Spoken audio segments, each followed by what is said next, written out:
Alors, pour faire rapide et pour pas vous bassiner sur ce qui n'est pas prospection commerciale, vous allez voir, ça a des liens. C'est donc les grands principes du RGPD. En gros, le RGPD, il y a plein de volets. Pour faire très simple, il y a deux volets. Il y a le volet qui se voit et le volet qui ne se voit pas. Dans le volet qui se voit, il y a évidemment des éléments liés à la prospection commerciale. Alors, d'abord, est-ce que tout le monde connaît, c'est l'information des personnes. Il y a typiquement la politique de confidentialité client, la politique cookies, le bandeau cookies, tout le monde connaît. Mais il y a aussi tout ce qui est relatif justement à votre prospection. Donc, quand vous allez envoyer des mails, par exemple, de prospection ou tout ce qui est marketing automation, vous avez des messages et il y a des éléments d'information à fournir. Voilà. Donc, c'est des éléments qui sont visibles. Ça se voit tout de suite si vous respectez ou pas le RGPD. Donc, ça, il y a notamment la formation des personnes. Tout le monde comprend bien. Et il y a un autre volet, alors il y a plusieurs volets, mais dans les volets principaux, on va dire, il y a un volet dont on va parler tout à l'heure. Justement, on parlait de tout ce qui peut être outils que vous pouvez utiliser dans le cadre de votre prospection. Évidemment, ça veut dire que cet outil, c'est votre sous-traitant au sens du RGPD, c'est votre prestataire. Et lui aussi, en fait, il faut le contrôler, parce que si vous utilisez des outils qui ne sont pas conformes à RGPD, votre prospection, in fine, elle ne le sera pas.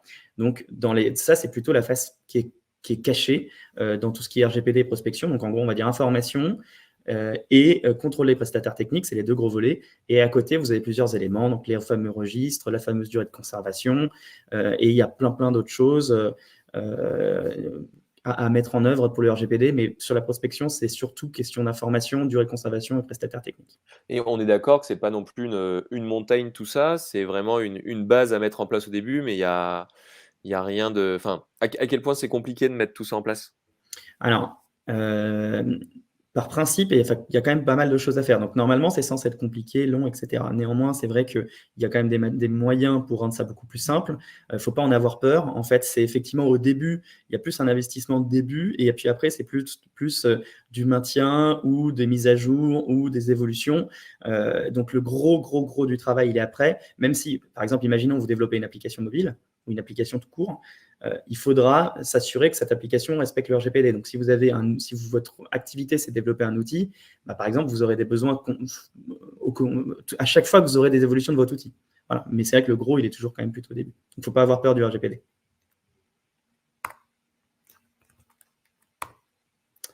Alors, donc effectivement, on va s'intéresser à 5 petites astuces qui permettent donc de faire une prospection en toute conformité. Alors, l'élément principal, alors je ne sais pas si c'est vrai que je ne connais pas la répartition, si on a plutôt des gens qui font de la prospection B2B, plutôt de la prospection B2C ici, mais dans tous les cas, ce qu'il faut savoir, c'est qu'il y a une chose que beaucoup de personnes, tout le monde pense, il y a beaucoup de gens qui pensent que même en B2B, il faut obtenir le consentement préalable. D'accord ? La réalité, c'est qu'en fait, en B2B, il n'y a pas besoin. En B2B, vous êtes presque libre en termes de prospection. Alors, il y en a pour lesquels ça va tout être très clair, mais il y en a pour lesquels ce ne sera pas forcément si évident, puisque nous, on remarque qu'il y a beaucoup de clients qui, même leur conseil leur dit non, en B2B, c'est totalement interdit. Il faut faire hyper attention. Ce n'est pas vrai. La prospection commerciale, en B2B, elle respecte que quelques règles, mais globalement, elle est assez libre. Les règles, c'est quoi? Donc, comme vous le voyez, il n'y a pas d'opt-in. Opt-in, c'est quoi? C'est le consentement préalable. Donc, ça veut dire que je peux aller sur des bases de données, par exemple LinkedIn, n'importe quoi. Je peux utiliser du drop contact qui ne va pas créer des bases de données, parce que je peux créer mes propres bases de données sans problème, avec les noms, prénoms, adresse email des gens si je veux, voir leurs fonctions et compagnie. Ça, je peux bien l'intégrer sans problème. Et ça me permet hop, merci Julien. C'est mieux là pour tout le monde? On t'entend pas, Julien, t'as coupé ton micro. Ouais, je disais, quelqu'un disait que la slide ne passait pas, donc j'ai tenté Ouais. un petit truc, on l'a mis en grand en PDF là, ça devrait être pas mal. Bon, parfait. Merci Julien. Donc en gros, ça veut dire que déjà, vous pouvez constituer vous-même vos bases. Ça, c'est la première chose. Et donc, si quelqu'un vous dit, non, comment vous avez mon nom, mon prénom, etc., c'est pas possible. À partir du moment où cette information, de toute façon, j'avais le droit de l'avoir, j'ai le droit de l'avoir, j'ai le droit de l'utiliser. Un autre point qui est intéressant, c'est que beaucoup de gens, vous allez vous dire, mais c'est pas possible. Est-ce que c'est vrai ça? Ben oui, vous avez le droit. Par exemple, si vous connaissez quelqu'un ou si vous avez constitué une base de données que vous voulez soit la vendre, soit la louer, soit la donner à titre gracieux à quelqu'un, vous avez tout à fait le droit de prendre votre base en B2B et de la donner à votre voisin. Voilà. Il n'y a pas besoin d'avoir un accord des gens qui sont dedans.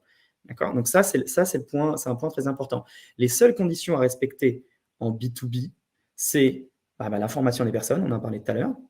L'opt-out, on en parlera un peu tout à l'heure. L'opt-out, c'est-à-dire la possibilité de se désinscrire, de se retirer de la base de données. Et le dernier point, qui va vous paraître évident, mais qui est important, c'est qu'on ne peut pas shooter tout le monde. C'est-à-dire qu'on doit shooter uniquement les personnes qui sont en lien avec le service que je veux vendre. Typiquement, nous, on fait du RGPD. Je peux aller voir Julien, qui est le capitaine de sa boîte, mais je ne vais pas aller voir, par exemple, peut-être une personne qui fait l'accueil, parce que ce n'est pas le décisionnaire, ça ne la concerne pas, le RGPD. D'accord? Donc, il y a ce lien-là à respecter. Mais dès lors que vous respectez ces conditions, en B2B, on est tranquille. Donc alors, si on résume bien, ça veut dire que, donc si je comprends bien, donc je peux choper des données n'importe où en B2B tant que mon message, il est en lien avec le métier de la personne.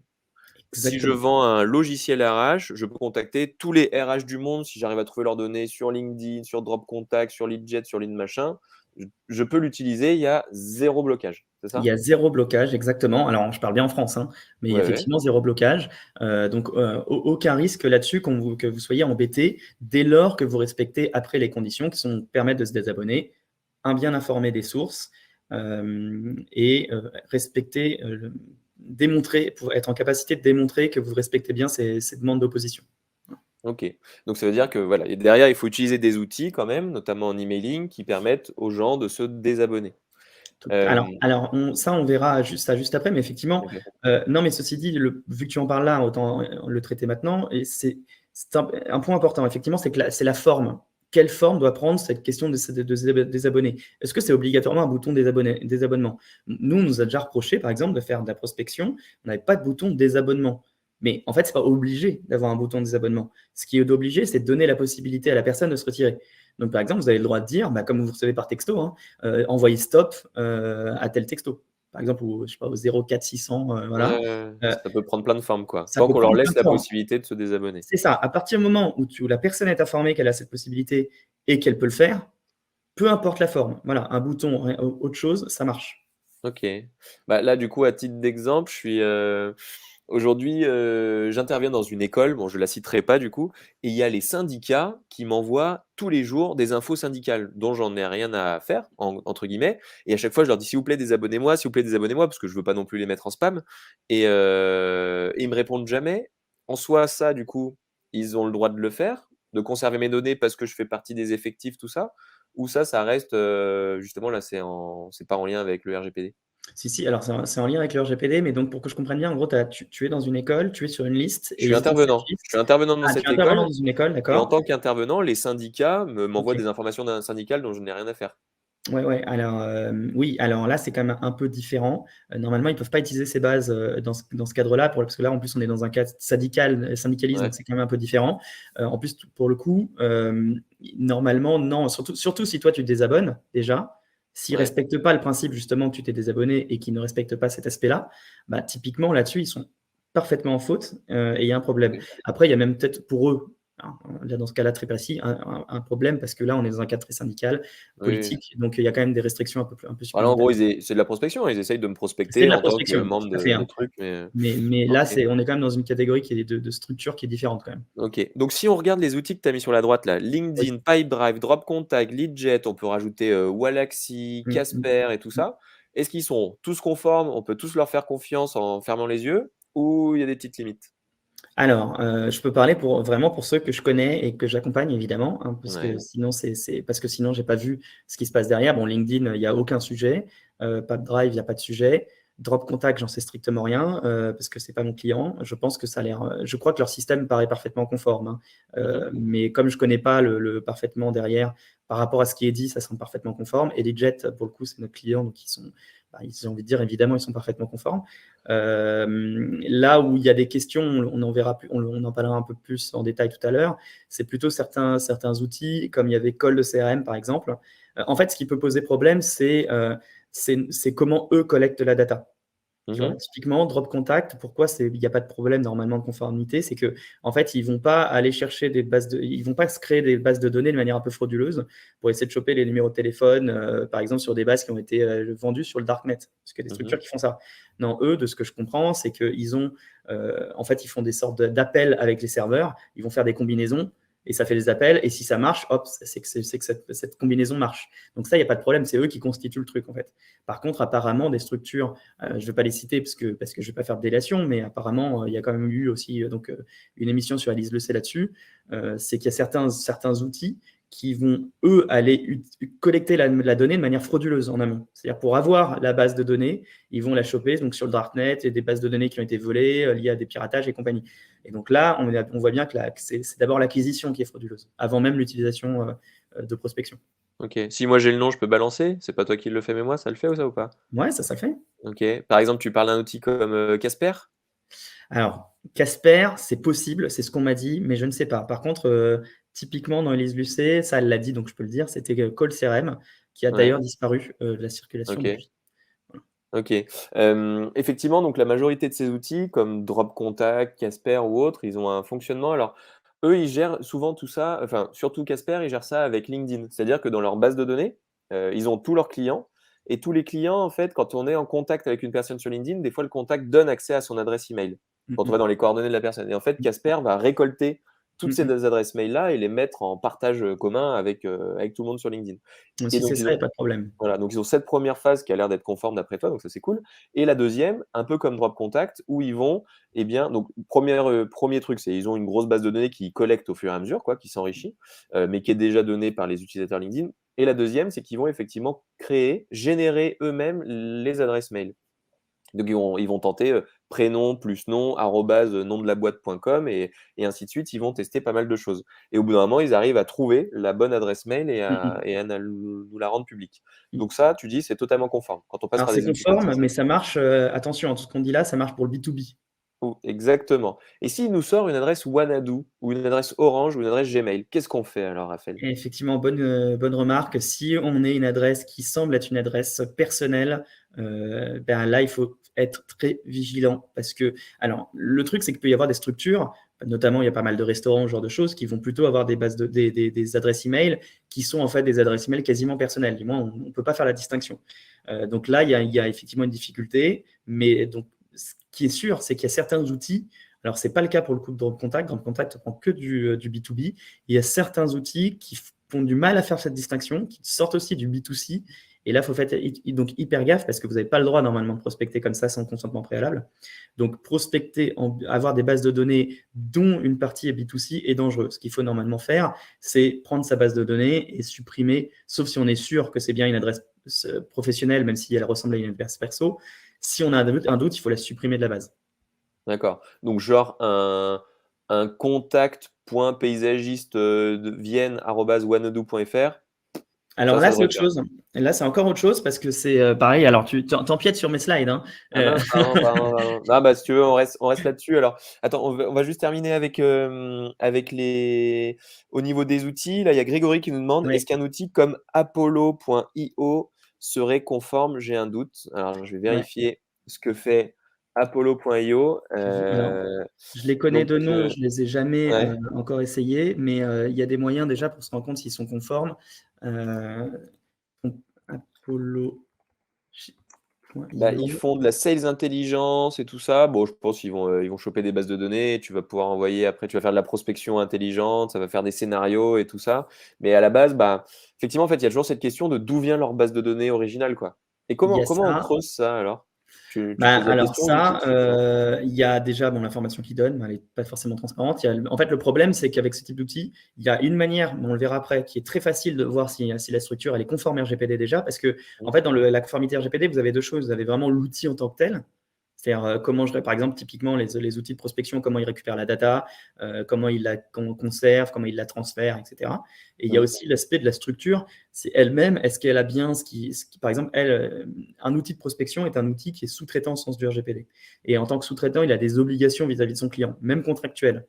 Et typiquement, ça peut se voir très facilement qu'une structure n'est pas conforme au RGPD parce que, en fait, dans ces documents contractuels, il n'y a pas les éléments qui vont bien et qui sont obligatoires.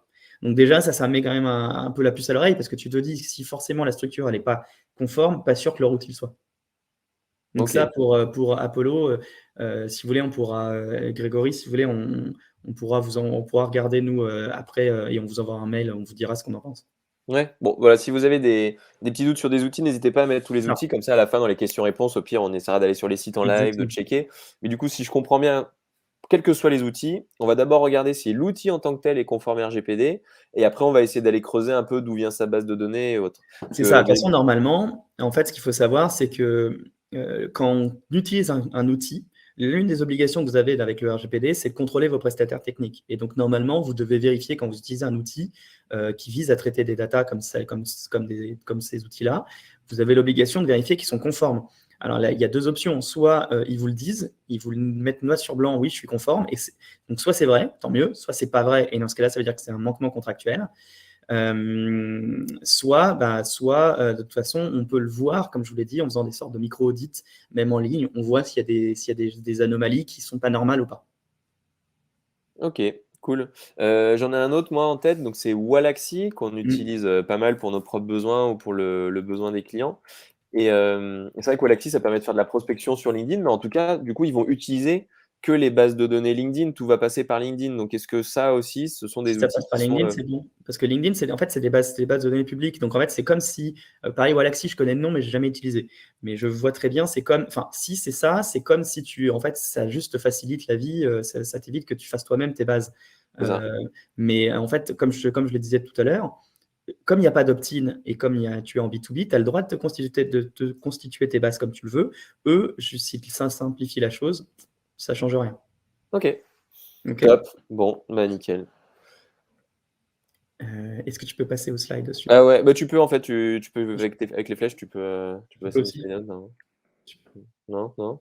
Non, normalement, Normalement c'est bon. si, mais bon. Ok.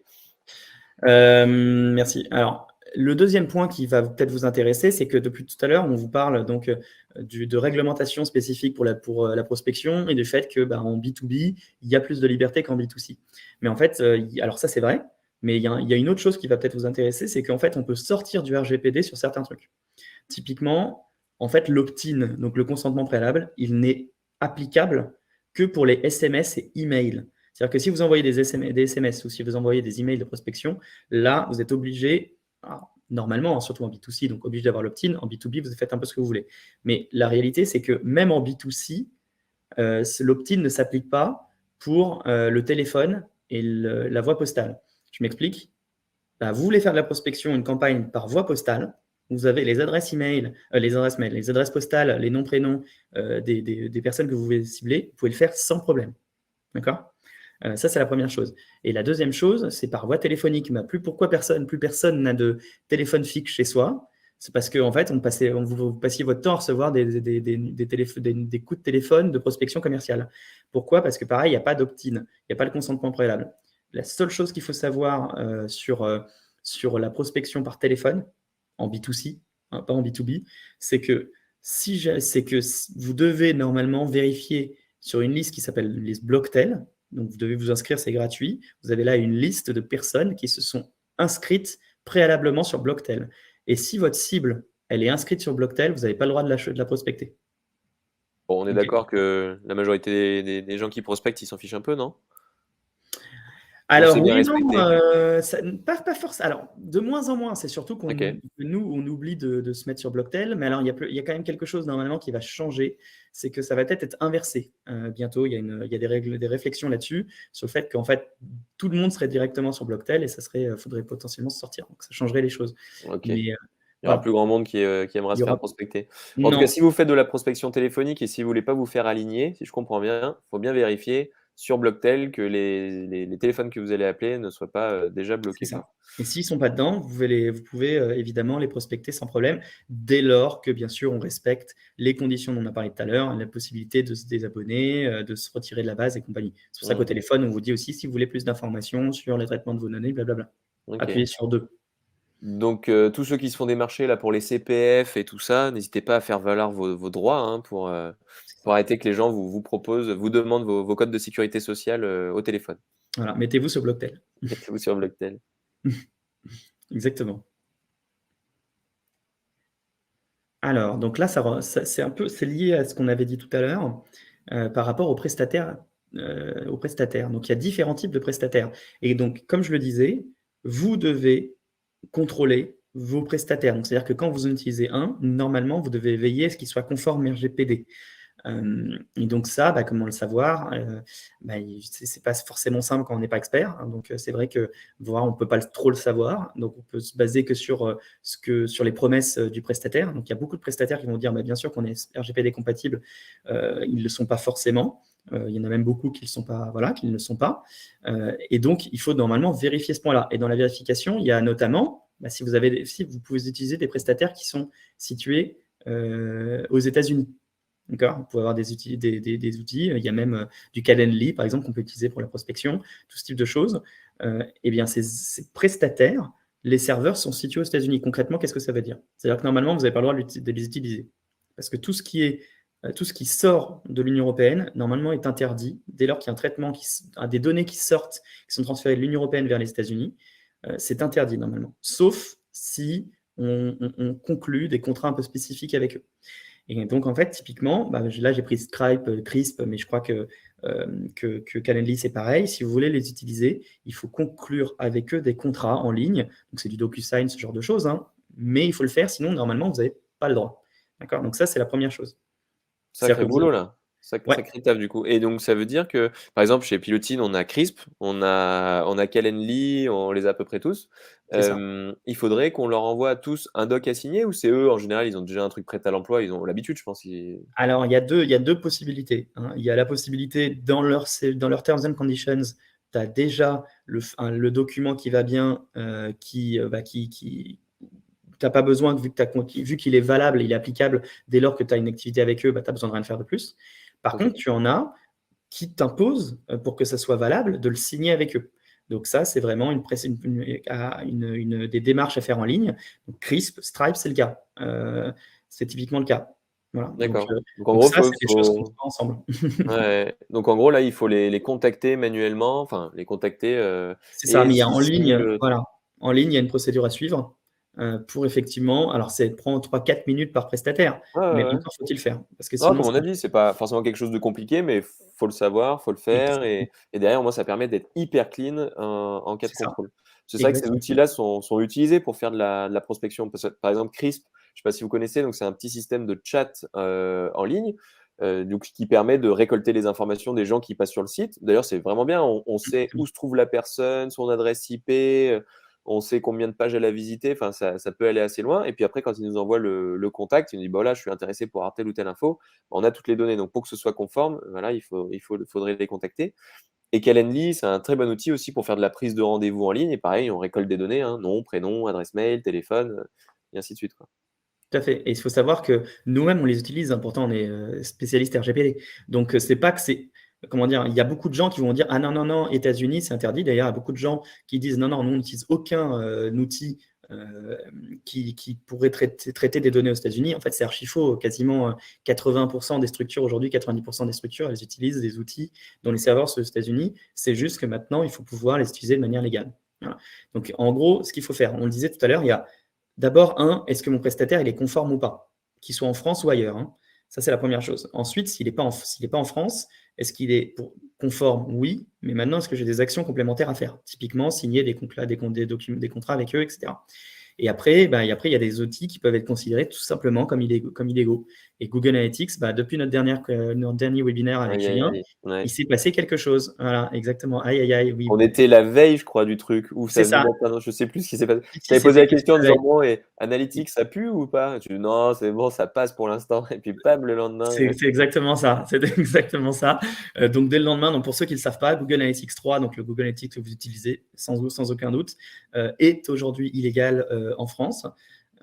Il le sera certainement bientôt dans beaucoup d'autres pays européens, parce qu'ils se suivent tous, hein. La France a suivi l'Autriche. Concrètement, qu'est-ce que ça veut dire? Ça veut dire que vous n'avez pas le droit de l'utiliser. Je sais que c'est évidemment utilisé c'est beaucoup utilisé à des fins de marketing digital, hein, quelque chose de très important. Donc la question, c'est comment on fait maintenant? En gros, il y a deux alternatives, on va dire trois alternatives. Il y a une alternative un peu compliquée. Alors justement, je vois Alexandre pose une bonne question. Donc, je vais commencer d'abord par l'alternative compliquée à ne pas faire. C'est que vous pouvez faire des développements auprès de Google Analytics 3, parce que ce qui pose problème avec Google Analytics, c'est l'adresse IP qui donc une donnée personnelle qui était claire et qui est envoyée aux États-Unis. Et là, pour le coup, c'était considéré comme dans cette particularité-là, ça ne marchait pas. Bref. Donc, faire des développements pour que l'adresse IP ne sorte pas de Google Analytics, soit chiffrée et compagnie. Donc, ça veut dire faire des développements pour que Google Analytics 3 fonctionne. C'est possible, mais c'est une galère et ce n'est pas forcément nécessaire parce que justement, l'une des alternatives pourrait être Google Analytics 4 qui vient de sortir. Alors, ce qu'il faut savoir avec Google Analytics 4, c'est qu'il n'y a pas beaucoup de recul aujourd'hui sur l'outil. Pourquoi? Parce qu'en fait, donc, c'était Google Analytics 3. La Google Analytics 4 n'était censée arriver qu'en juillet 2023 sur le marché. Comme ils sont commencé à se faire interdire partout en Europe, Google a un peu paniqué, donc ils ont sorti très vite leur Google Analytics 4 avec 1 an d'avance quand même. Donc, est-ce que ça marche? Est-ce que c'est vraiment conforme RGPD? Il n'y a pas du tout assez de recul. Ça fait 2 semaines que c'est sorti. Donc, j'en ai strictement aucune idée. Aujourd'hui, Google dit oui, on est parfait, on est nickel Chrome. Et franchement, je ne peux pas vous dire si c'est vrai ou pas. Je pense que c'est un peu risqué aujourd'hui d'utiliser. Mais bon, pourquoi pas. Et l'autre alternative, qui est la plus saine, mais qui est évidemment, c'est un peu moins puissant quand même que Google Analytics, c'est toutes les autres alternatives.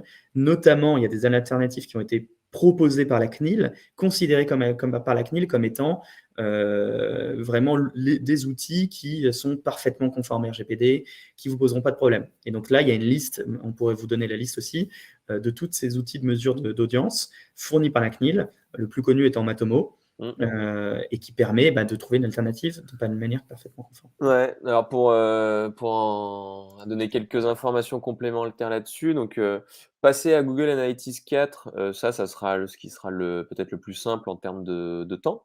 Parce qu'effectivement, on configure un nouveau tracking sur Google Analytics, ça nous donne le code, on met à jour sur le site internet et terminé, bonsoir. Mais comme tu le dis, ce n'est peut-être que repousser le problème. Faire des modifs via l'API de Google Analytics 3 et machin avec des devs, là on s'en sort pour peut-être 5 à 10 jours de dev, ça peut coûter jusqu'à 5 000, 6 000 euros, et peut-être que d'ailleurs ça ne marchera pas, et puis on ne sait pas, donc du coup, là effectivement c'est le plus risqué. Sur Matomo, il y a 2 options. Il y a la version gratuite où en fait il faut des développeurs, c'est-à-dire qu'il va falloir mettre Matomo sur votre serveur et ainsi de suite, et ça reviendra à rien par mois. Mais du coup, vous en aurez peut-être pour 500, 1000 ou 2000 euros de frais de dev et de serveur et de tout ça. Initial et après terminé, on n'en parle plus. Et il y a la version payante qui est un peu plus poussée, qui est hébergée chez eux. Et là, il y a un petit abonnement mensuel. Donc, en gros, le tout gratuit de Analytics est peut-être terminé ou peut-être pas, parce qu'on ne sait pas. Peut-être une réaction de Google qui va arriver où ils vont faire ce que pourrait faire le dev là avec le côté cache. Enfin, ils vont peut-être cacher l'adresse IP. J'en sais rien, mais ça m'étonnerait quand même que Google n'essaye pas de réagir. Enfin, comme tu dis, ils ont réagi en essayant d'en lancer plus vite Analytics 4. Mais voilà. Donc, soit vous dites, je prends pas de risque pour le moment, soit vous dites tout de suite, non, c'est très important pour le business. Moi, cette conformité-là, elle est extrêmement importante. Et du coup, Matomo ou d'autres solutions comme ça alternatives restent la meilleure solution pour, à très court terme, avoir une solution qui marche bien. Ou il y a le Google Analytics 4 aussi, mais c'est peut-être juste repousser un petit peu le problème, quoi. C'est exactement ça. Yes. Tu veux que je passe la slide? Ouais. Tac. Je te remercie. Alors, donc, il y a les aspects, comme on en a parlé, il y a un petit bug d'ailleurs, c'est 5, mais bon, peu importe. Il y a, donc, on parlait de l'opt-out. C'est quoi l'opt-out? L'opt-out, ce que je vous disais tout à l'heure, c'est se permettre de se désabonner. N'oubliez jamais de se désabonner. Pourquoi je mets fréquent? Donc, parce que permettre de se désabonner, quand même, on le voit fréquemment, mais nous aussi, évidemment, on reçoit de la prospection, on le voit. Néanmoins, il y a quand même une partie de structures qui ne le savent pas et qui ne le respectent pas. Et même pas des petites. Voilà, nous, on reçoit des emails de prospection. Il y a des moments, par exemple, quelque chose qui peut se passer. Moi, B2B, en tant que dirigeant, je peux recevoir, on peut m'inscrire à des newsletters automatiquement ou m'inscrire à des événements webinaires automatiquement. Pourquoi pas? Je vais recevoir un mail, on me dit vous avez été inscrit, etc. Dans l'absolu, c'est de la prospection B2B, j'ai pas d'opt-in.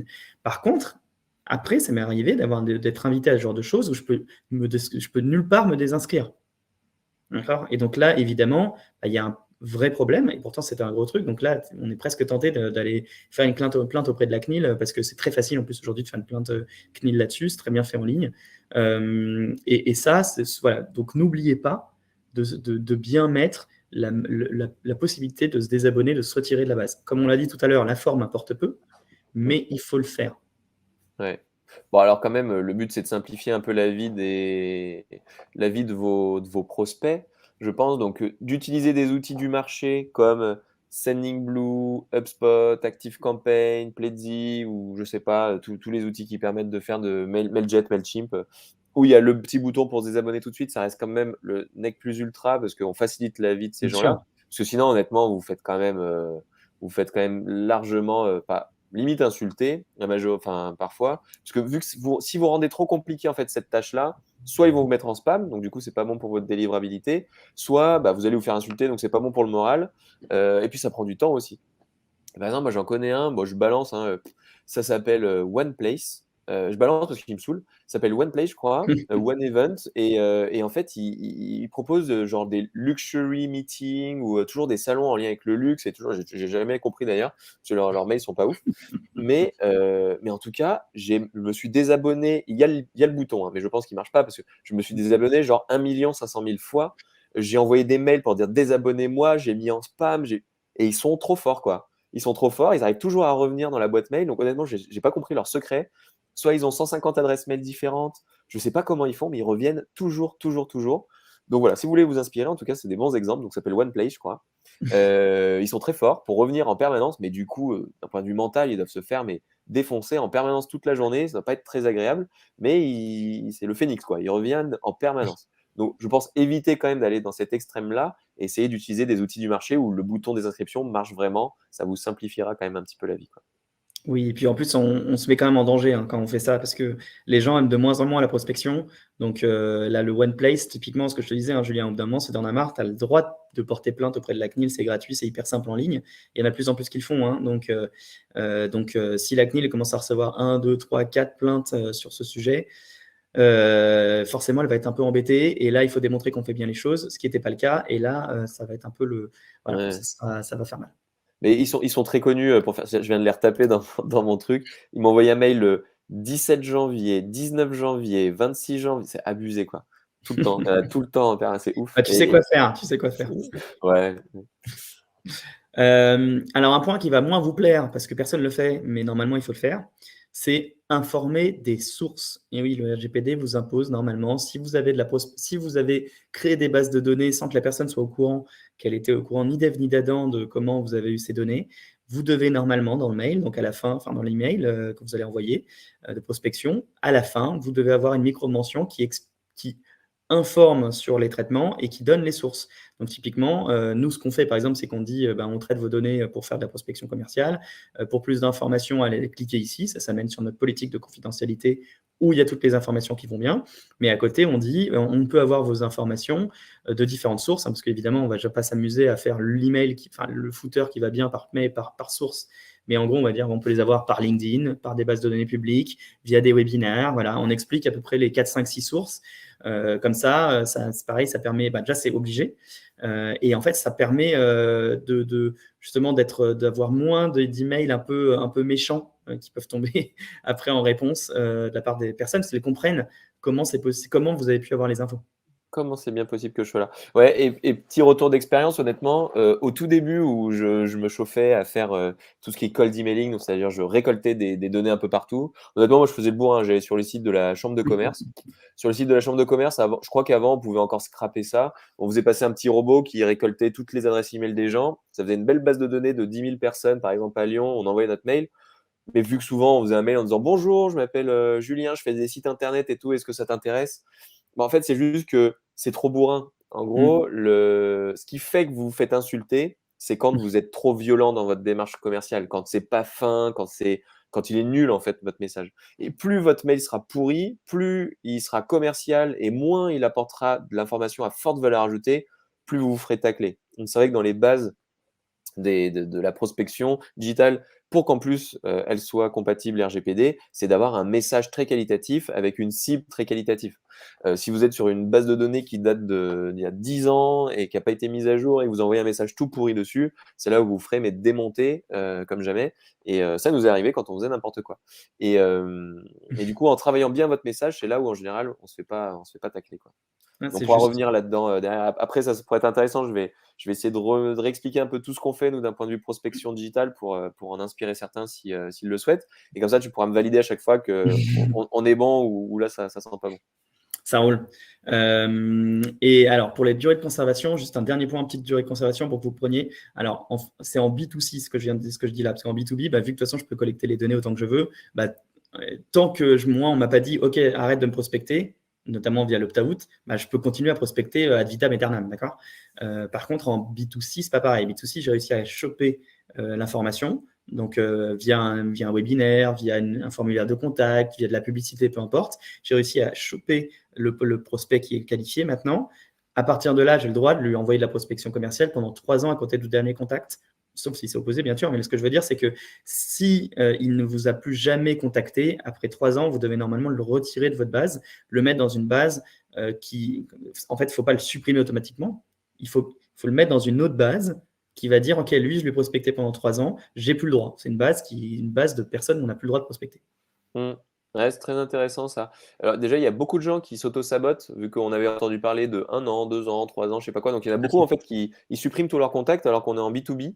Donc pour tous ceux qui sont en B2B, surtout ne supprimez pas vos contacts. Et déjà, comme tu le dis, en plus, surtout, il ne faut jamais les supprimer. Il faut les ranger dans la base des gens désabonnés en fait. Il faut les désabonner de votre base, il ne faut pas les supprimer. Parce qu'en les supprimant, le risque c'est que vous retrouviez un fichier Excel en disant: tiens, il est sympa ce fichier Excel avec tous mes contacts là, hop, je vais le remettre dans ma base. Et en fait, c'était les mêmes que vous aviez supprimés juste Exactement. avant, et du coup, ils seront réabonnés, et ça le fera pas. Et pour en Mm. rajouter une petite couche à ce niveau-là, c'est que les 3 ans, en fait, c'est bien, mais en fait, 3 ans, c'est long quand même. Mm. Et souvent, voilà, si une personne n'a jamais ouvert un de vos mails en 3 ans, alors que vous en envoyez tous les mois, c'est que en fait, vous auriez même pu vous en rendre compte au bout de 6 mois ou un an. Une personne qui, au bout d'un moment, n'interagit plus avec vous, ça sert plus à rien de la mettre dans votre base de données. Pour plusieurs raisons. Soit un, elle a changé de boulot, soit deux, en fait, ben, elle a, enfin, soit qu'elle n'est pas du tout intéressée par votre produit ou qu'elle vous a mis en spam et vous ne le saviez même pas. Donc, ne pas hésiter à nettoyer vos bases régulièrement en retirant les gens qui ont des adresses mail qui n'existent plus, enfin en les désabonnant, hein, comme l'a dit Raphaël, et en retirant aussi ceux qui n'ont jamais cliqué sur un de vos emails. Parce que là, ça ne sert à rien d'insister, quoi. Au bout d'un moment, ils n'ouvriront pas vos prochains emails non plus. C'est très juste. Hop.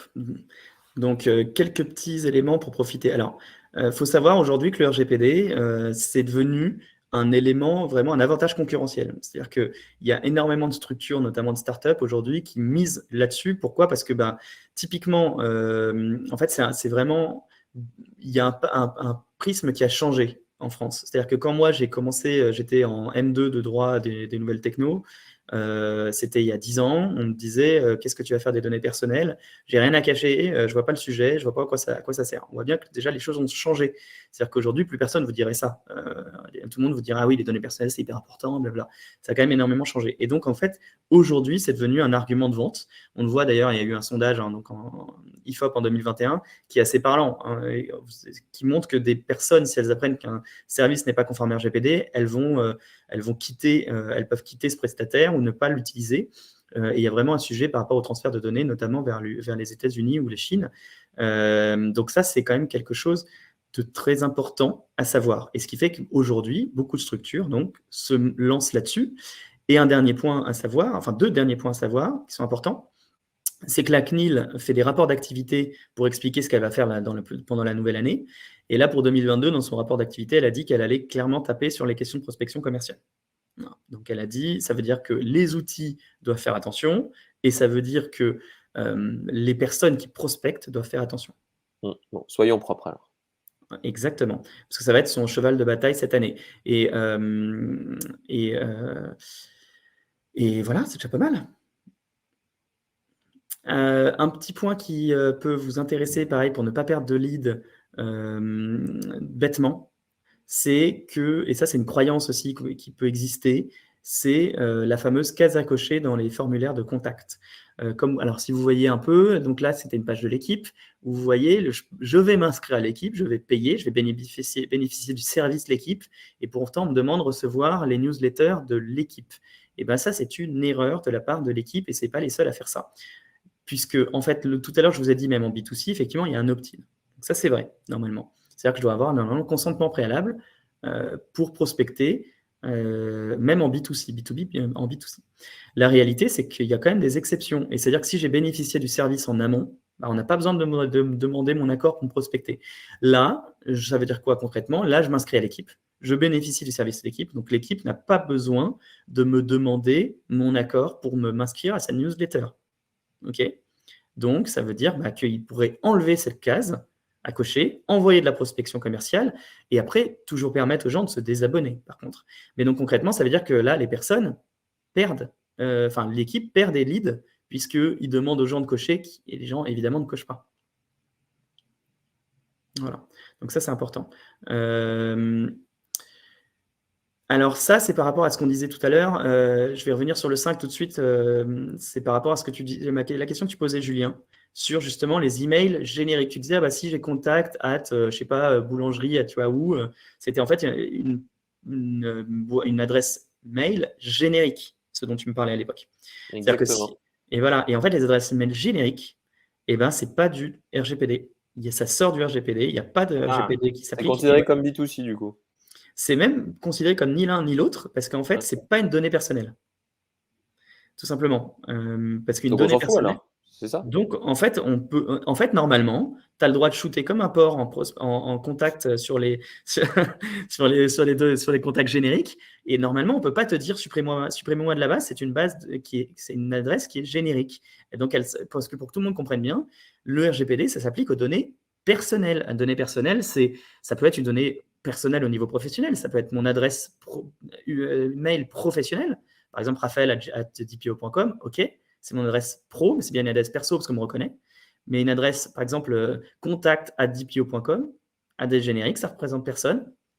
Vous avez le droit de shooter autant que vous voulez. Comme des bœufs alors. Du coup, ouais, mais bon, voilà. Moi, avec la CCI, c'est ce que j'avais. J'avais du contact machin, du bidule, mais j'ai beau y être allé comme un bœuf, Ça marche pas trop en ça général. n'a pas trop marché, quoi. Non, vous pouvez y aller, mais en général, ça marche pas très bien. Ouais. Et puis voilà. Et puis en plus, la réalité, c'est que ça, ce que je vous dis, c'est la réalité juridique. Malgré tout, vous n'êtes pas à l'abri de beaucoup de gens qui vont vous dire non, vous me supprimez de la base de contact, j'en ai rien à faire, que ce soit pas du RGPD. Allez à lui expliquer que non, c'est pas une donnée personnelle. Clairement, vous allez vous faire des amis. C'est ça. Et à savoir que dans beaucoup d'adresses comme ça qu'on trouve sur des bases de données un peu pourries du type CCI et tout, enfin anciennes, on a souvent des spam traps à l'intérieur. Alors très rapidement, les spam traps, c'est-à-dire c'est des emails qui ont été tellement bourrinés avec des spams qu'au bout d'un moment, les serveurs détectent que si des gens envoient des emails à cette personne-là, par exemple contact@entreprise qui n'existe plus.com, si vous envoyez ces emails-là, c'est que vous êtes un spammer, vous avez pirater une base de données et du coup, ils vous mettent tout de suite dans les spammers, ils vous mettent en spam. Donc surtout, éviter les spam traps, les pièges à spam. Oui, tu as raison, Julien, parce qu'il y a une chose qui est importante de préciser, c'est que les règles appliquées par les fournisseurs d'un service de messagerie, typiquement Google Gmail, Outlook et compagnie, eux, c'est pas une question de RGPD ou pas. En fait, c'est une question De propre ou pas, quoi. ouais, c'est ça, de faire que le client qui utilise son service, il a une expérience qui n'est pas trop dégueulasse et qui ne se fasse pas trop shooter. Donc, eux, ils n'en ont rien à cirer que vous soyez parfaitement conforme RGPD, que vous fassiez ça dans les règles. Leurs règles, après, pour vous mettre en spam, ne sont pas des règles liées au RGPD, c'est plutôt des règles de volume qu'ils ont définies eux-mêmes. Exact. Et donc, un dernier point qui peut être pas mal, c'est que, alors, ça dépend aussi de la stratégie que vous avez en termes de marketing, mais si vous utilisez beaucoup de marketing automation et que vous faites ça donc un peu comme des bourrins, même par moment, quand on fait parce que Julien a raison, plus on fait de la demande du message quali, moins il y a de risques qu'on vous embête. Néanmoins, vous pouvez toujours tomber face à des gens qui sont mal lunés, passer une mauvaise journée et ils veulent vous massacrer, ils vont vous menacer de tous les maux. Et donc, ce qui est important, c'est ce qu'on fait, parce que nous, étant spécialistes RGPD, quand on fait de la prospection, vous pouvez savoir, par moment, on en prend plein la figure. Vous respectez rien, c'est dégueulasse, machin, alors qu'on a tout à fait le droit de le faire. Donc, nous, ce qu'on fait, c'est qu'on prépare des messages tout faits, voilà, qui s'adaptent et qui permettent d'expliquer en 3 paragraphes pourquoi on est conforme et pourquoi on fait bien les choses. Et en fait, ça calme tout de suite la personne. Mais bon, si on peut éviter d'utiliser ces messages-là parce qu'on a bien fait le boulot, c'est bien, mais il existe des bonnes techniques, effectivement. Exactement. Et donc les techniques. Donc, on va venir sur les techniques. Alors, c'est un peu en lien avec ce qu'on disait tout à l'heure. Ça va être de toute façon relativement court, cette partie. C'est par rapport à tous les outils que vous utilisez. En fait, c'est ce qu'on disait tout à l'heure. C'est que dans l'absolu, il n'y a aucune technique, dès lors qu'elle est licite, qui est non conforme. C'est-à-dire que peu importe, soit du drop contact, soit du lead-jet, que ce soit je sais pas, même du Casper, peu importe, ce qui est important, ce que je veux dire, c'est que la méthode de travail n'est pas que ce soit aussi du marketing automation, du LinkedIn, du peu importe, elle n'est pas par essence non conforme. D'accord? Donc, ça veut dire que toute technique peut être conforme au RGPD. Après, la question, c'est, comme on le disait tout à l'heure, est-ce que mon prestataire, en amont, il a eu les données de manière frauduleuse ou licite? Est-ce que l'outil que j'utilise, il est conforme RGPD ou pas? Est-ce que moi, j'applique les règles qui vont bien ou pas? Et après, c'est pour ça qu'il y a quelques éléments, quelques techniques qui sont un peu plus dangereuses que d'autres. Donc, on parlait du marketing automation, on en a parlé plusieurs fois, parce qu'évidemment, quand on fait de la masse, il y a un peu plus de risque de tomber sur des gens qui vont être un peu vénères et donc d'avoir des risques. Voilà. Donc, pas avoir peur de la technique, mais plutôt faire attention à l'outil qu'on va utiliser et à nous, la manière de faire. C'est ça. Et en fait, au volume que vous faites. Par exemple, nous, on fait du marketing automation chez Pilotine pour, par exemple, envoyer des emails à toutes les personnes qui ont téléchargé des livres blancs chez nous, participé à nos webinars, participé à des conférences, voilà, des gens qui nous connaissent déjà.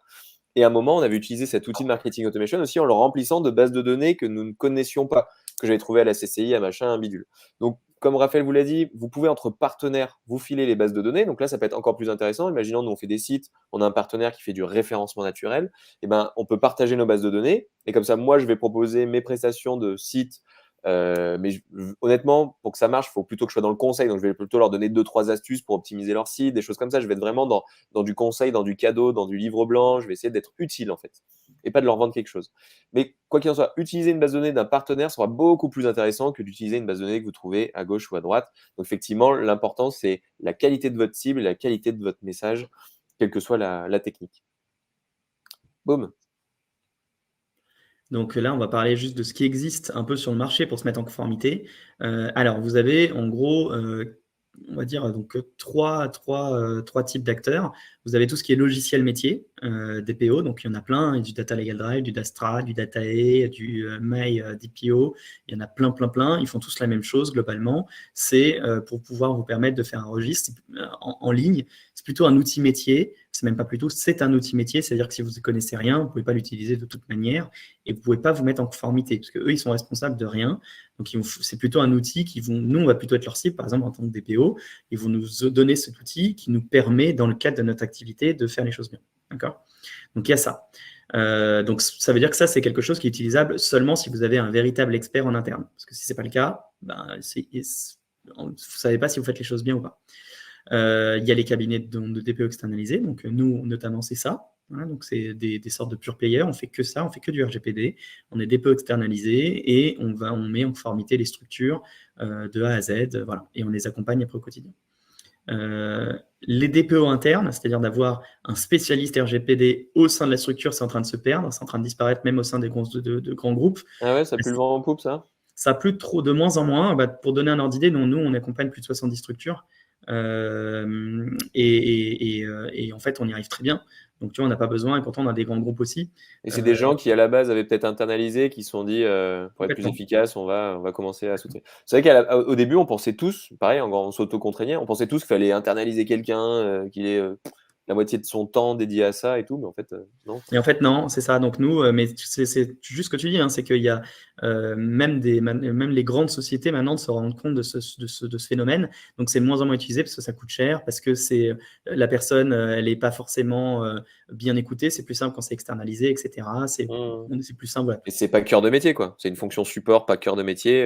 Comme Exactement. on délègue, par exemple, la création de son site ou son référencement ou j'en sais rien. La gestion de la paye, voilà, c'est la même chose. Exactement, c'est la même logique. son comptable et tout. Ouais. C'est ça. Donc, un budget moyen pour une structure de 10 salariés, en moyenne, c'est 6 000 € par an en moyenne. Voilà. Ah oui, puis il y a évidemment les cabinets avocats, donc là, moi, d'où je viens, et les cabinets, il y a un très haut niveau, hein, bien sûr, de conformité, mais c'est pareil, de moins en moins utilisé pour tous un peu les écueils. Je suis désolé s'il y a des avocats ici, les écueils qu'il peut y avoir au sein des cabinets. Moi, j'ai adoré être avocat, hein, c'est pas le sujet, mais c'est vrai que les prix ne sont pas transparents, les prix sont un peu excessifs, il faut toujours payer en plus, c'est pas très opérationnel, donc il y a un peu ce défaut-là. C'est pour ça que maintenant, les gens se vont plutôt sur les cabinets de DPO externalisés. Oui, Julien, tu voulais dire. Non, oui, ça coûte un rein, quoi. Et puis après, il y a les plannings. En général, c'est vrai qu'une conformité, ça peut être normalement compliqué et long. En moyenne, ça prend donc plusieurs mois. Après, ça dépend des structures. C'est vrai que nous, notamment là où on excelle, c'est notamment sur ces questions de temps. Top. Je vois qu'il y a des questions Oui, qui s'entassent, donc n'hésitez pas à en poser. On fera juste oui, le petit lot questions juste après. tout à fait, tout à fait. Oh, qui est Alors, DPO? C'est qui ça? eh ben oui, évidemment, qui est DPO? Quelle surprise! Donc évidemment, un petit peu de pub pour nous. Donc DPO, nous, on existe depuis 1 an. On vient de cabinet d'avocats. On a décidé donc de créer cette structure parce que, comme je vous l'ai dit, la réalité, c'est que le RGPD, c'est en cabinet, assez compliqué, assez lourd, assez cher, pas très opérationnel. Bah, nous, tout simplement, on a voulu rendre le RGPD presque sympathique et agréable à faire. Donc voilà, nous, le principe, c'est que c'est relativement simple. On va très à l'essentiel. On assure une conformité qui est globale. Nous, donc, il faut savoir qu'à chaque fois, on est délégué à la protection des données du client, toujours. C'est-à-dire qu'on l'accompagne toujours de A à Z, et y compris sur la conformité, mais aussi sur l'outil, si les gens ont des outils. Et aussi, par exemple, on parlait tout à l'heure des prestataires techniques, il faut les identifier. Est-ce qu'il y a un prestataire technique? Et qui sont mes prestataires techniques? Comment je m'assure de mettre en conformité, etc. C'est le chose qu'on fait au quotidien, voilà, avec nos clients. Et donc, nous, on a donc des structures. Voilà, évidemment, on accompagne Julien, on accompagne donc le groupe L'Express et RATP Dev. Donc, tu vois, typiquement, c'est des structures qui commencent à passer vers l'externalisation, alors qu'avant, c'était internalisé. Voilà. Et ouais, et du coup, tu vois, en termes de tarot, pour une boîte de 1 à 15 personnes, c'est le même prix que 1 heure d'un avocat. Même moins cher que 1 heure d'un avocat. Moins cher, moins cher. Et ouais, pour le petit retour d'expérience, donc j'ai fait intervenir aujourd'hui Raphaël, puisque moi-même, je ne suis pas sachant sur toute cette partie RGPD. Je pense que c'est une information très importante pour les prospects, les clients de Pilotine, puisque nous, à chaque fois, des fois, il y a des sujets en mode qu'est-ce que vous faites niveau RGPD? Nous, on leur dit on vous met votre petite barre de cookies ou ainsi de suite.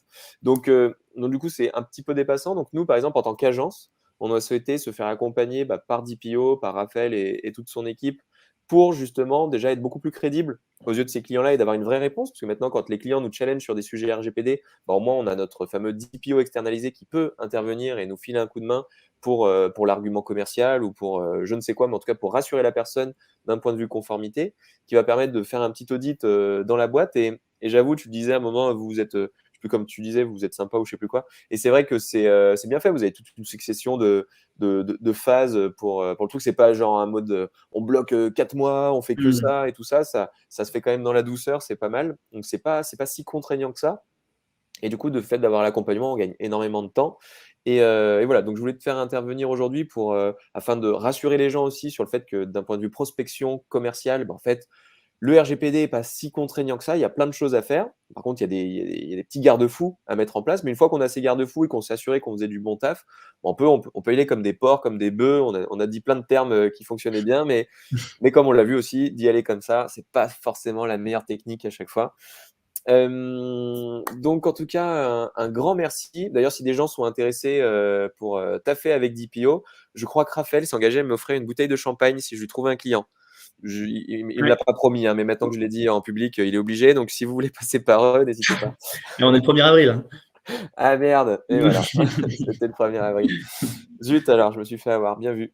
Alors, on a toute une salve de questions auxquelles Raphaël va se prêter au jeu. Alors, il y avait la première question, c'était Randy, c'est ça? Ouais, attends, il y en avait une avant. Grégory parlait des hébergeurs qui fournissent parfois des outils serveurs pour voir les visites et tout ça. On parlait de Google Analytics, tout ça. Donc, effectivement, j'ai répondu à Grégory en mode, effectivement, il y a aussi des hébergeurs qui vous donnent des données, mais honnêtement, c'est pas les meilleurs du monde parce que ça prend en compte aussi les robots, tout ça. Ils font pas un gros filtre, mais ça donne une bonne première base pour ceux qui n'ont pas de gros enjeux marketing. Ensuite, Randy, dans le cadre d'une association sportive, par exemple, qu'en est-il des emails groupés? Est-ce que ça, c'est RGPD, les emails groupés? Alors, la question que j'ai juste avant de répondre, c'est qu'est-ce que c'est qu'un email groupé exactement? Qu'est-ce que vous voulez dire là? En fait, tu sais, quand tu mets tout le monde en copie, tout le bordel, Ouais, c'est ça. ou par exemple, nous aussi, dans mon club de volley, je sais que j'avais créé une adresse genre volley@nondelaville.com et il y avait tout le monde dans ce groupe-là et on s'envoyait tous des mails avec Ouais. ce groupe. Là, il n'y a pas de problème parce qu'on est dans le cadre d'une association. En fait, toutes les personnes sont dans le cadre de l'association. À partir du moment où on fait des informations liées à l'association, il n'y a pas trop de problème. En plus, là, ça va pas forcément être de la prospection. Ça va plutôt être, effectivement, moi aussi, je suis dans un club de foot. On reçoit des mails sur ce que fait l'association, ce qui s'est passé cette semaine. les événements et compagnie. Et là, de toute façon, en fait, c'est pas du démarchage, hein. On n'est pas dans cette situation-là. Donc, de toute façon, les règles qu'on disait tout à l'heure ne s'appliquent pas nécessairement. Et en plus, donc dans l'email groupé, pas de problème à partir du moment où ces personnes ont vocation de toute façon à recevoir cet email, hein. Donc là-dessus, il n'y a pas de sujet. Et c'est vrai que après, la question, c'est si c'est de la prospection via, typiquement, vous avez un email, parce que ça, j'ai déjà vu, vous avez, dans mon club, c'est vous avez la base de données du club, et là, vous en profitez pour aller faire de la prospection commerciale B2C sur les inscrits au club. Là, non, là, c'est pas terrible. C'était la petite astuce que j'allais te demander. Mince alors. Ben ouais, pas possible de contacter tous les joueurs de foot grâce aux emails groupés. Non. Dommage. Ensuite, quelle solution pour les freelances d'un point de vue DPO externalisé, demande Grégory? Alors, pour les freelances, il y a… En gros, je pense que c'est une histoire de budget, quoi. Quelle solution Oui, c'est à bas ça. coût? Les freelances, il y a peut-être le mieux, parce que c'est vrai que freelance, vous n'avez pas énormément… Ça dépend déjà freelance en quoi, en réalité, ceci dit. Mais de manière générale, effectivement, les freelances, c'est pas là où vous avez des besoins récurrents en termes de conformité RGPD. Donc, vous avez plutôt besoin d'une sorte de one-shot. Donc, peut-être que pour le coup, un DPO, enfin, plutôt une structure qui va vous faire du one-shot, pour le coup, peut-être pas nous, peut être utile. Parce que solution informatique, je vous les recommande pas, parce que comme je vous l'ai dit, ça va vous prendre un temps fou pour même pas forcément être conforme. Ok.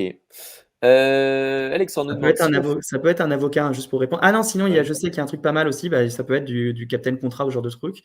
Mais un avocat, oui, il vous le fera normalement, il vous fera la conformité pour vous. Il n'y a pas énormément de choses, donc ça doit être relativement rapide. Bon, soit une petite presta d'un expert, soit un truc où vous vous débrouillez tout seul, quoi. Si on fait de la revente de leads, demande Alexandre, création d'un site avec un formulaire où on indique clairement qu'on travaille avec des entreprises partenaires et qu'on contacte des partenaires qui vont recontacter le client final. Est-ce que ça, c'est RGPD quand on fait de la vente de lead, quoi? La revente de lead, donc alors, dans les deux cas, B2B, B2C, ça peut être autorisé, hein, de faire de la revente de lead, de la création et après de fournir les bases de données, hein, c'est tout à fait légal. Après la question, donc en B2B, comme on le disait tout à l'heure, vous avez le droit de constituer la base, vous avez le droit de la transférer, de la louer, de la vendre, peu importe, à qui vous voulez, de manière tout à fait libre. Voilà, il n'y a pas de question de est-ce que ma base elle est clean, est-ce qu'elle n'est pas clean ou pas. Par contre, en B2C, c'est différent. Si tout à l'heure, par exemple, on mettrait l'exemple de l'Express, où il y avait deux choses. Il y avait une case à cocher, c'était pour les gens qui s'inscrivent au sein… Pardon, l'Express, c'était l'équipe. Il y avait les gens qui s'inscrivent sur l'équipe et il y avait la case newsletter. Mais il y avait une autre case qui était envoyer mes informations à des partenaires. Et là, c'est différent, parce que là, pour le coup, vous êtes obligé d'avoir la case à cocher pour les partenaires. Voilà. Même si c'est marqué dans leurs conditions, on est obligé de les faire cocher. Ça ne marche pas. En B2C, tu es obligé, pour le coup, d'avoir l'opt-in pour envoyer la base, l'information à un partenaire. À partir du moment où donc, vous constituez une base de données liée à de l'opt-in B2C, parce que vous avez demandé l'accord pour envoyer les informations à des partenaires, pareil, c'est tout à fait légal, vous avez le droit. Ok, top. Du coup, on avait passé rapidement là tout à l'heure, mais c'est vrai que je t'avais harcelé pour que tu puisses aider les participants au webinar, que ce soit en live ou en replay, à auditer un petit peu par exemple leur site web, qui est une des bases un peu de la partie RGPD et qui est en lien avec le métier de pilotine, hein, parce que comme vous le savez, peut-être, Inch'Allah, on fait des sites WordPress chez nous.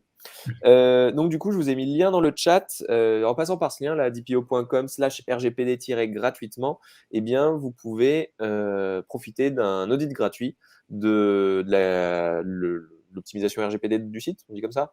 Tout à fait. En fait, l'avantage du site, c'est que ça permet, comme on disait tout à l'heure, il y a une partie immergée de l'iceberg, une partie submergée. Et en fait, la partie immergée, c'est très simple, c'est le site web. Et donc, avec votre site web, on peut savoir en 20 secondes si vous êtes en conformité ou pas. Et c'est comme ça, notamment, qu'on audite les prestataires techniques. Perfect. Et tu avais une petite bibliographie pour ceux qui veulent justement faire tout seul et qui ont un peu de temps. Tout à fait. Donc, il y a le livre de Guillaume Degas-Passano, donc qui moi était un de mes intervenants en M2, qui a été directeur du service juridique de la CNIL et maintenant qui est magistrat, et qui un super livre. Et par contre, les mini-lex du cabinet Bensoussan ne pas recommandé, parce que souvent c'est plutôt rédigé par les juniors. Donc voilà. C'est peut-être un peu trop, c'est un peu plus complexe, un peu plus difficile d'accès, quoi. Pas nécessairement, en fait, mais c'est que ça va être peut-être un peu moins opérationnel, un peu moins, voilà. Et voilà. Ok, ok. Bon, en tout cas, le premier est pas mal. Et ben du coup, je pense qu'on est bien. Donc pour tous ceux qui veulent aller plus loin, on a d'autres webinars chez Pilotine. Je vous mets le lien si vous voulez. On en a sur le référencement naturel et notamment le référencement local qu'on va faire dans 6 jours.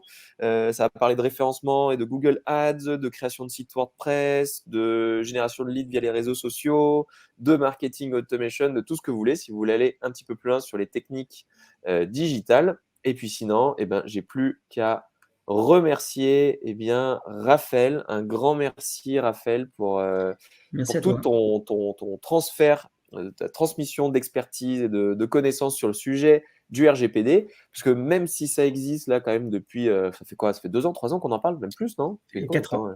4 4 ans. ans, là, ça passe vite. Ça fait 4 ans où au début tout le monde s'excitait en mode oh là là, au secours, RGPD, tout ça. En fait, tout le monde n'a pas encore fait le pas. Et aujourd'hui, le RGPD, moi, je le vois moins comme une contrainte, mais je le vois plutôt comme une belle opportunité d'aller monter sur des cibles un peu plus intéressantes, de faire les choses correctement. Et au final, ça rappelle toujours les bonnes pratiques, en fait, toutes ces choses-là. Donc, voilà. Encore un grand merci de nous avoir donné accès à tout ça, afin qu'on Avec puisse plaisir. tous faire le boulot un peu plus correctement au quotidien. Et si vous avez la moindre question en lien avec les sujets du RGPD, eh ben, Raphaël Buchard, que vous pouvez rajouter directement sur LinkedIn, sera à votre disposition pour répondre à toutes vos questions, je pense. Et N'hésitez puis, pas. même si c'était le poisson d'avril, peut-être j'aurai une bouteille de champagne en papier. Excellente journée à tous et à la prochaine.